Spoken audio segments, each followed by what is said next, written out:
রমজান মাসে ২৯ কিংবা ৩০টি রোজা রাখে মুসলিমরা। তবে এমন সময় আসতে যাচ্ছে যেখানে বছরে ৩৬টি রোজা রাখতে হবে।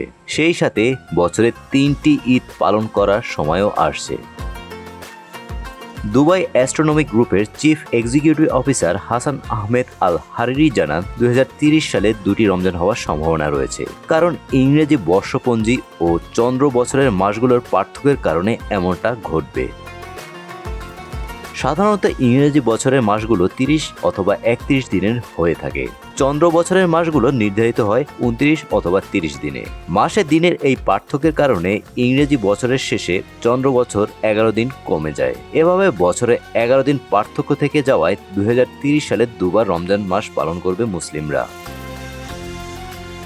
২০৩০ সালে গ্লোবাল ইসলামিক ক্যালেন্ডারও এই তথ্যের সত্যতা পাওয়া গেছে। ক্যালেন্ডার অনুযায়ী ২০৩৩ সালে দুবার পূর্ণ রমজান মাস আসবে এবং সে বছর মোট ৩টি ঈদ অনুষ্ঠিত হবে। ক্যালেন্ডারে দেখা গেছে ওই বছর প্রথম রমজানটি শুরু হবে ৫ জানুয়ারি, শেষ হবে ৪ ফেব্রুয়ারি এবং দ্বিতীয় রমজান মাসটি শুরু হবে ২৬ ডিসেম্বর, যা শেষ হবে ৩১ সালের ২৪ জানুয়ারি। সুতরাং অপর রমজানের ঈদ উল ফিতরটি অনুষ্ঠিত হবে ২০৩১ সালে।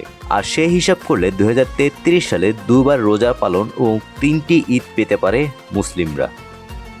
Golam Rabbani, Times today.